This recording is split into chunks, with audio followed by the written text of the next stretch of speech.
இல்லையா? இந்த 17ஆம் அதிகாரத்தில் நம்ம வாசிக்க போகிறோம். அதுக்கு முன்னாடி அந்த ஹெட்லைன் உங்களுக்கு சொல்கிறேன். கர்த்தரை நாம் எப்படி பார்க்குறோம் அப்படிதான் ஒரு விஷயம். கடவுளை நீ எப்படி பார்க்குற, எந்த கோணத்தில் பார்க்குற, எந்த எண்ணத்தில் பார்க்குற, எப்படிப்பட்ட பார்வை கடவுள் மேலே உனக்கு இருக்குது அப்படிதான் இன்றைக்கு கடவுளை நீ எப்படி பார்க்குற, உன் பார்வை எப்படிப்பட்டதாக இருக்குது அப்படின்றத இன்னைக்கு நம்ம பார்க்க போகிறோம். அப்போ நம்ம இதை புரிஞ்சுக்கிட்டோம்னா நிச்சயமாக தேவனை சரியான விதத்தில் சரியான ஒரு நம்பிக்கையோடு விசுவாசத்தோடு நாம் பார்க்கும்போது நம்மளுக்கு அற்புதங்கள் நடக்க ஆரம்பிக்கும். அல்லேலூயா. 32ஆம் வசனத்தை வாசி. அப்பொழுது சவுல் தாவீதை நோக்கி, நீ இந்த பெலிஸ்தனோட எதிர்த்து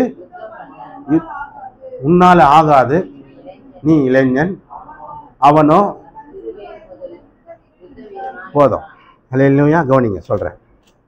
இப்போ சவுல் என்ற ஒரு ராஜா, அந்த ராஜாவுடைய படைகள், படை வீரர்கள், யானைப்படை, குதிரைப்படை, கால்படை, எல்லா படையும் ராஜாவுக்கு பின்னாடி ஒரு சமபூமியில நின்று கொண்டிருக்கிறார்கள் யுத்தத்துக்காக. அந்த எதிர்முனையில கோலியாத் என்ற ஒரு மனுஷன் இருக்கிறான். பெலிஸ்தியர்ல அந்த கோலியாத் என்ற ஒரு ராட்சத பிறவி.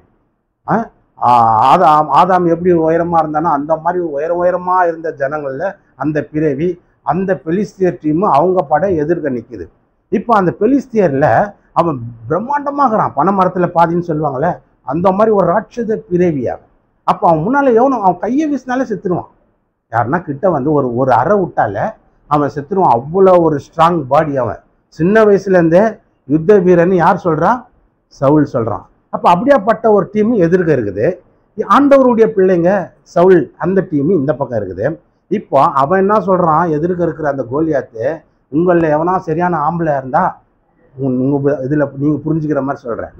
இந்த 17ஆம் அதிகாரம் வீட்டுக்கு போய் நீங்கள் முழுசாக படிங்க. சவுல் அந்த கோலியாத்து எப்படியெல்லாம் பேசினான்றது உங்களுக்கு புரியும்.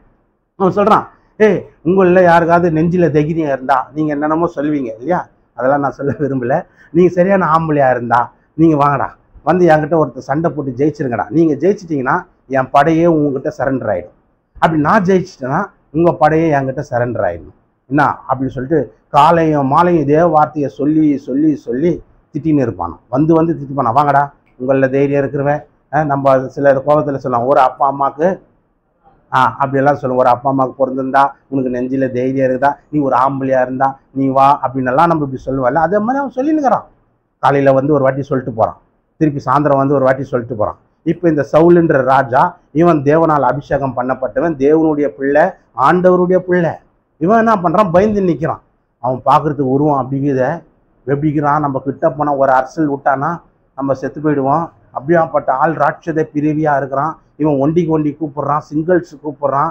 இவன்கிட்ட யார் தான் ஜெயிக்கிறது? இவன் வச்சிருக்கிற டிமாண்ட் என்னன்னா, ஒருத்தனுக்கு ஒருத்தன் வாடா ஒண்டி அப்படின்றான். என்னை ஜெயிச்சிட்டிங்கன்னா என் டீம் உனக்கு சரண்டர், உன் கூட சேர்ந்துடும்.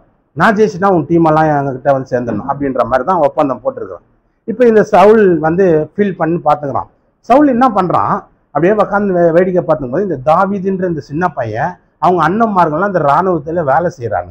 இப்போ அவங்க அப்பா ஸ்நாக்ஸ் சுட்டு என்ன உண்டை, குழி உண்டை, அந்த உண்டை, இந்த உண்டைன்னெல்லாம் சுட்டு வடகிடா சுட்டு அண்ணனுங்க யுத்தத்தில் நிற்கிறானுங்கப்பா, போய் இந்த ஸ்நாக்ஸை கொடுத்துட்டு வான்னு அனுப்புகிறாரு. ஸ்நாக்ஸை கொடுக்க வந்தவன் பார்க்குறான், என்னடானா அங்கே பேசிக்கிறாங்க ஜனங்க, என்னன்னா இந்த கோலியாத்தை, இந்த பெலிஸ்தியனை ஒருத்தன் எவனா சாவடிச்சானா அவனுக்கு ராஜாவுடைய பொண்ணை கல்யாணம் பண்ணி வைக்கும், அப்புறம் பொண்ணு வெள்ளி, அவனுக்கு வீடு வாசல் பதவி எல்லாம் கொடுக்கப்படும் அப்படின்னு பேசிக்கிறான். அப்போ இந்த தாவீது ஒரு ஆடு மேய்க்கிறவன், அவ்வளோதான். இவனுக்கு எந்த சண்டை கண்டை போட தெரியாது, ஏதோ பெரிய ஒரு யுத்த வீரனெல்லாம் கிடையாது. இவன் ஒரு ஆடு மேய்க்கிறவன். இவன் அங்கே போனவனும் இந்த மாதிரியெல்லாம் செய்யப்படுமா? அந்த பெலிஸ்தீனை ஜெயிச்சாக்கா இந்த மாதிரியெல்லாம் கிஃப்ட் கிடைக்குமா, வெகுமதி கிடைக்குமா? ராஜா பொண்ணை கல்யாணம் பண்ணி வைக்கிறாரா, அப்போ வீடு வாசல் பொண்ணு வெள்ளி எல்லாம் கொடுக்குறாரா அப்படின்னு கேட்டுனா இருக்கிறான். அவங்க அண்ணன்மாருங்க சொல்கிறாங்க, உனக்கு என்னடா வேலைங்க, ஸ்நாக்ஸ் கொடுத்தியா, போயினேரு, அதோடு கம்முன்னு போயிட்டு சும்மா இங்கே என்னத்துக்கு நீ இதெல்லாம் விசாரிச்சுன்னுக்கிறேன்னு. அப்புறம் இன்னும் கொஞ்சம் தூரம் போய் இன்னொருத்தர்கிட்ட கேட்குறான், இந்த மாதிரிலாம் செய்யப்படுமா, அப்போ நான் அவனை ஜெயிக்கிறேன் அப்படின்றான். அப்போ அவனை தூக்கின்னு ராஜா கிட்ட விடுறாங்க. ராஜாவை இதை பாருங்க, அவங்ககிட்ட சிங்கிள்ஸுக்கு ஒருத்தன் ரெடி ஆகிட்டான், ஒண்டி சண்டை போகிறதுக்கு ஒருத்தன் வந்துக்கிறான். அப்போ சவுல் அவனை மேலேருந்து கீழே வரைக்கும் பார்க்குறாரு அந்த ராஜா.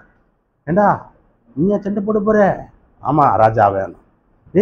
அவன் எப்படியாப்பட்ட ஆள் தெரியுமாடா அப்படின்னு அவன் சொல்கிறான். அந்த வசந்த வாசிக்கு திருப்பி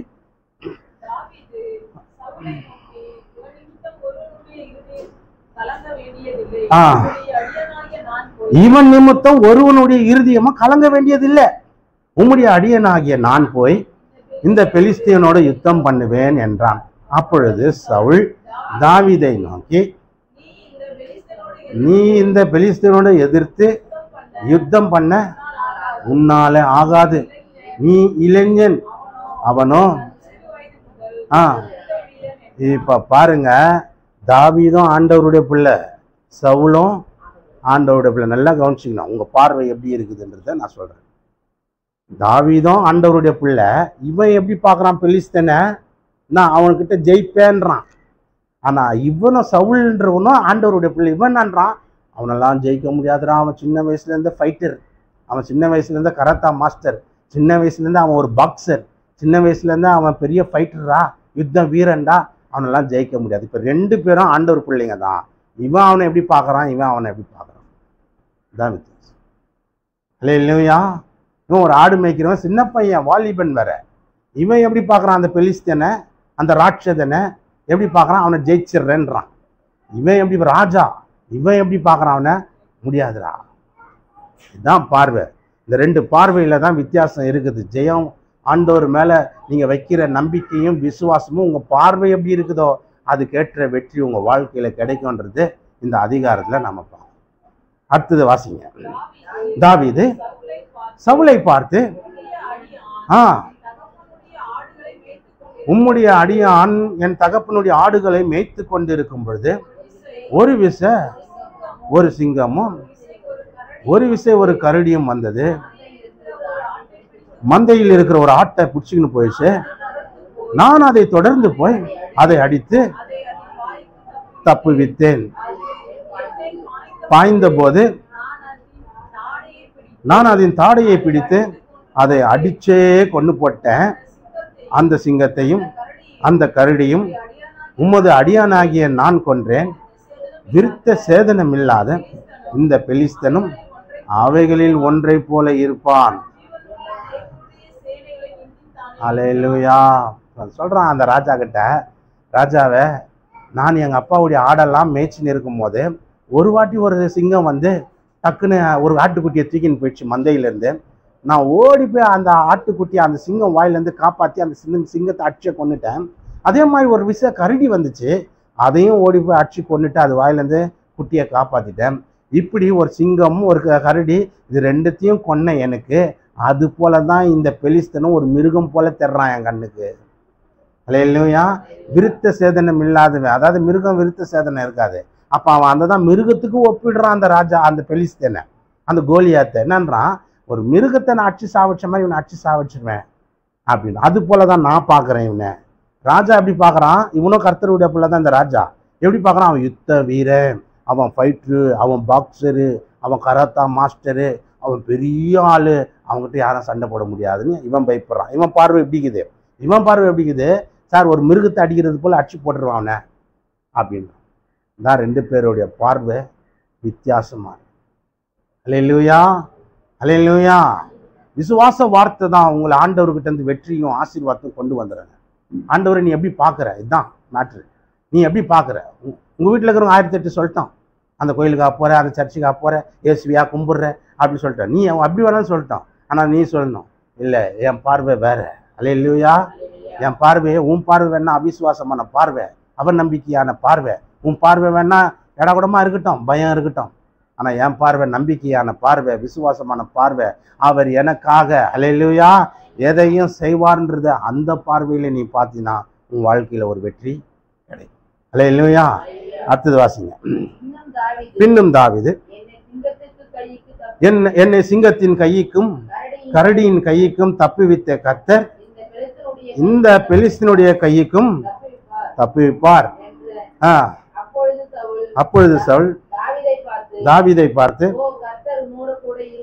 ஓ கர்த்தர் உன்னோடு கூட பாருங்க. ஒரு ஆட்டு மேய்க்கிறவன சொல்லி அனுப்புறான், போ உன் கூட கர்த்தர் இருப்பையா, உன் கூட இல்லையா, நீயும் ஆண்டவர் பிள்ளை, ஆண்டவரால் அபிஷேகம் பண்ணப்பட்ட ஆளு. ஆனா இவன் பயப்படுறான், அவன் தைரியமா இருக்கான். இதுதான் விஷயம். இவன் பார்க்குற பார்வையே அந்த பிசாசை, அந்த தீய சக்தியை, அந்த எதிரிய ஒரு மிருகத்தை போல பார்க்குறான். இவன் அந்த எதிரிய ஒரு பெரிய பாக்ஸரா பார்க்குறான். அதான் சொல்றேன், பிரச்சனைக்கு மத்தியில கர்த்தரை பெருசா பார்க்கணும். கர்த்தருக்கு மத்தியில பிரச்சனையை பெருசா பார்த்தீங்கன்னா ஆண்டவர் உனக்கு எந்த ஹெல்ப்பும் பண்ண முடியாது. நம்ம வாழ்க்கையில பிரச்சனையை நீ பெருசா பார்த்துட்டு கடவுளை சின்னதா பார்த்தீங்கன்னா அப்ப கடவுள் உனக்கு எப்படி ஹெல்ப் பண்ணுவார், எப்படி உதவி செய்வார், எப்படி அவர் உன்னை ஆசீர்வதிப்பார், எப்படி உன் ஜெபத்துக்கு பதில் கொடுத்து உன்னை விடுதலையாக்குவார். பிரச்சனையை சின்னதா பார்க்கணும், கர்த்தரை பெருசா பார்க்கணும். இவன் கடவுளை விட்டான் பாருங்க, அவனை தான் பெருசா பார்த்துன்னு கிடக்குறான். அதனால தான் பயந்துக்குன்னு நிற்கிறான். இவன் பார்க்குறான், கடவுளுக்கு முன்னாடி அவன் ஒன்றுமே இல்லைடா அப்படின்ட்டு போகிறான். அல்ல இல்லையா? சிங்கத்துக்கும் கரடிக்கும் என்னை காப்பாற்றின கர்த்தர் இவன் கைக்கு என்னை காப்பாற்றுவார். அந்த நம்பிக்கை வார்த்தை தான் உன் வாழ்க்கையில பெரிய மாற்றத்தை உண்டாக்குகிறது. அல்ல இல்லையா? 40ஆம் வசனத்திலிருந்து வாசிங்க.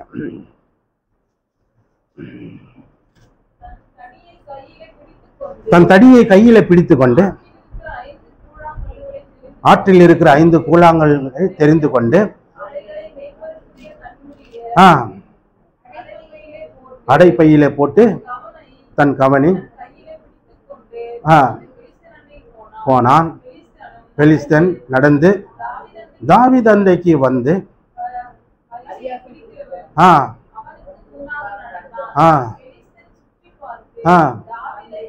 தாவீதை கண்டு அவன் இளைஞனும் சௌந்தரியமான ரூபமும் சிவந்த மேனியும் உள்ளவனாய் இருந்தபடினால் அவனை அசட்டை பண்ணினான். அல்லேலூயா!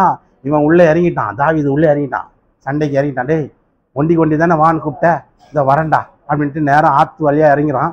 இறங்கும் போது 5 கூழாங்கல் எடுத்து கையில் பையில் வச்சுக்கிறான்.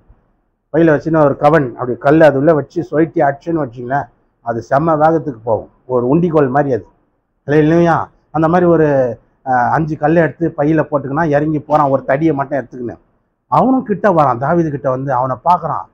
நீ தவுளுண்டு பையன், ஒரு இளைஞன்னு, ஒரு அவன் கையெல்லாம் ரஃப்பாக இருக்காது. கெட்டப்பாறை பிடிக்கிறவங்க, மம்முட்டி பிடிக்கிறவங்க கையெல்லாம் அப்படி இருக்கும், முருடாக இருக்கும், ரஃப்பாக இருக்கும் இல்லையா? நம்ம அந்த மாதிரி பிடிக்காதவங்க கை எப்படி இருக்கும், சாஃப்டாக இருக்கும். அவனை பார்க்கும் போதே சொல்கிறான், நீ ரொம்ப சாஃப்டான ஆளும், ஒன்றுமே ஒரு எக்ஸ்பீரியன்ஸும் உனக்கு இல்லை, நீ என்ன அடிக்கிறதுக்கு வரையாடான்ற மாதிரி பார்க்குறான். கிட்ட போகிறான். அடுத்த வசனம் பாருங்க. அல்லேலூயா! இன்னொரு வாட்டி வாசிங்க அந்த வசனத்தை. அதற்கு தாவீது பெலிஸ்தியனை நோக்கி, நீ கத்தியோட ஈட்டியோட கேடயத்தோட என்கிட்ட வர்ற, நான் நீ நிந்திக்கிற இஸ்ரவேலின் இராணுவங்களின் தேவனாகிய சேனைகளின் கர்த்தரின் நாமத்தினால உன்னிடத்தில் வருகிறேன். இன்றைய தினம் கர்த்தர் உன்னை என் கையில ஒப்பு கொடுப்பார். நான் உன்னை கொன்று உன் தலையை